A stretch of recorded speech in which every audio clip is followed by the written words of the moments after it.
अब हम स्टार्ट करने वाले हैं unit 6 pipeline and vector processing. Okay, और इस यूनिट में हम ये सभी कंटेंट देखने वाले हैं, जिसमें पहला टॉपिक है हमारा फ्लिन्स क्लासिफिकेशन या फिर फ्लिन्स टैक्सोनॉमी। ओके, और ये जो फ्लिन्स क्लासिफिकेशन है वो एग्जाम में 2 बार पूछा जा चुका है। तो स्टार्ट करते हैं Flynn's classification of taxonomy. It is based on the multiplicity of instruction streams and data streams. तो ये किसके ऊपर बेस्ड है? इंस्ट्रक्शन स्ट्रीम्स और डेटा स्ट्रीम्स के मल्टीप्लिसिटी के ऊपर। और ये इंस्ट्रक्शन स्ट्रीम क्या है? Sequence of instructions read from memory, यानी मेमोरी में से सीक्वेंस ऑफ इंस्ट्रक्शंस को रीड करना। और डेटा स्ट्रीम क्या है? Operations perform on the data in the processor, यानी जो भी प्रोसेसर के अंदर डेटा है उसके ऊपर ऑपरेशंस परफॉर्म होना से हम कहेंगे डेटा स्ट्रीम। ओके, तो ये दोनों चीज़ थी, इंस्ट्रक्शन स्ट्रीम और डेटा स्ट्रीम। अब इन्हीं के बेस पर आप फ्लिन्स का क्लासिफिकेशन समझेंगे। ओके, तो यहाँ पे आ जाएगा पहले हमारा इंस्ट्रक्शन स्ट्रीम और यहाँ पे आ जाएगा पहले डेटा स्ट्रीम। अब इन्हें हमें 2 पार्ट में डिवाइड कर देना, एक सिंगल और दूसरा मल्टीपल। सेम डेटा को भी सिंगल और मल्टीपल में डिवाइड कर देना है। अब यहाँ पे हम क्रिएट करेंगे इसका कंप्यूटर इंस्ट्रक्शन टाइप। ठीक है, तो यहाँ पे क्या होगा? पहले सिंगल इंस्ट्रक्शन, फिर सिंगल डेटा स्ट्रीम। ओके, तो क्या होगा? SIST, यानी single instruction single data stream. और यहाँ पे क्या होगा? Single instruction multiple data. Okay, तो यानी होगा SIMD, single instruction multiple data. अब यहाँ पे क्या क्रिएट होगा? Multiple instruction and single data, यानी MISD। ओके, और यहाँ पे तो दोनों मल्टीपल है, तो multiple instruction and multiple data. तो इस तरह से आप ये क्रिएट करोगे। अब इन सभी को डिटेल में देखते हैं। सिंगल इंस्ट्रक्शन सिंगल डेटा, यानी SISD। SISD represent the organisation of single computer containing a control unit, processor unit and a memory unit। SISD क्या रिप्रेजेंट करता है? एक सिंगल कंप्यूटर का ऑर्गेनाइजेशन जो कंटेन करता है control unit, processor unit and a memory unit. Okay, instructions are executed sequentially. यहाँ पे जो भी इंस्ट्रक्शंस है वो एग्जीक्यूट हो गए sequentially, and the system may or may not have the internal parallel processing capabilities। और यहाँ पे जो सिस्टम है उसके पास पैरेलल प्रोसेसिंग की कैपेबिलिटी हो भी सकती है और नहीं भी हो सकती है। देखिए, पैरेलल प्रोसेसिंग जो है वो आगे हम देखेंगे। नेक्स्ट है हमारा सिंगल इंस्ट्रक्शन मल्टीपल डेटा, यानी SIMD represents an organisation that includes many processing units under the supervision of a common control unit. तो इसके अंदर क्या होगा? एक कॉमन कंट्रोल यूनिट होगा, उसके अंदर बहुत सारे प्रोसेसिंग यूनिट्स होंगे। Okay, all processors receive the same instruction from the control unit.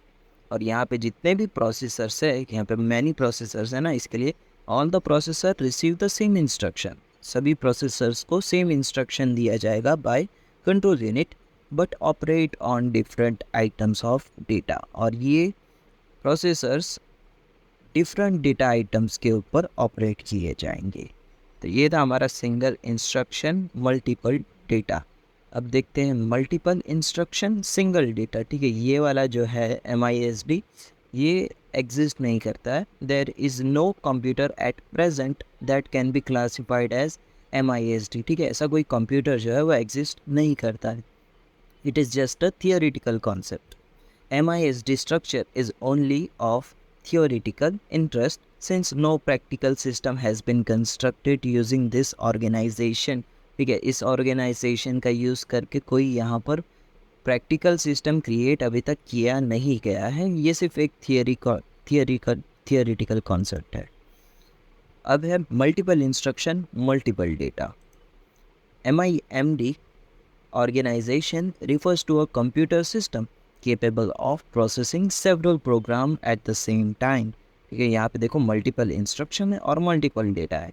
तो यहाँ पे जो हमारा कंप्यूटर सिस्टम होगा वो सेवरल प्रोग्राम को at the same time process करने की कैपेबिलिटी रखता है। Most multi processors and the multi computer systems can be classified in this category. ठीक है, जितने भी मल्टी प्रोसेसर है और मल्टी कंप्यूटर सिस्टम्स है वो इस कैटेगरी में आते हैं। कंटेन्स मल्टीपल प्रोसेसिंग यूनिट, इसके अंदर भी मल्टीपल प्रोसेसिंग यूनिट्स होंगे। Execution of multiple instruction on multiple data, यहाँ पर आप मल्टीपल इंस्ट्रक्शंस को मल्टीपल डेटा पर एग्जीक्यूट कर सकते हैं। ठीक है, तो ये था हमारा MIMD। अब नेक्स्ट टॉपिक है हमारा पैरेलल प्रोसेसिंग। ओके, तो देखते हैं। Parallel processing is a term used to denote a large class of techniques that are used to provide simultaneous data processing tasks for the purpose of increasing the computational speed of a computer system. तो ये parallel processing क्या है? एक technique है जिसके अंदर आप multiple processes को साइमल्टेनियसली एग्जीक्यूट कर सकते हो। क्यों? ताकि आप जो भी आपके कंप्यूटर सिस्टम की कंप्यूटेशनल स्पीड है उसे इंक्रीज़ कर सको। तो इसके अंदर क्या हो रहा है, अगर मल्टीपल प्रोसेसेस है उसे आप एक ही टाइम पर एग्जीक्यूट करोगे तो आपका CPU जो है वो ज़्यादा यूटिलाइज होगा, और CPU ज़्यादा यूटिलाइज होगा तो फिर उससे हमारे कंप्यूटर सिस्टम की एफिशिएंसी भी बूस्ट होगी। Okay, purpose of a parallel processing is to speed up the computer processing capabilities and increase its throughput। Parallel processing का पर्पस क्या है? जो भी हमारे कंप्यूटर प्रोसेसिंग की कैपेबिलिटी है उसे स्पीड अप करना और थ्रूपुट को इंक्रीज करना। थ्रूपुट क्या है? The amount of processing that can B accomplished during a given interval of time. तो थ्रूपुट क्या है?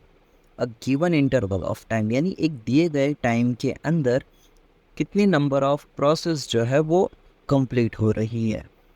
यानी अगर आप एग्जांपल के लिए समझे तो प्रोसेसर है एक, वो प्रोसेसर पर सेकंड पे कितने नंबर ऑफ इंस्ट्रक्शंस को एग्जीक्यूट करता है, उस नंबर ऑफ इंस्ट्रक्शंस को हम कहेंगे थ्रूपुट।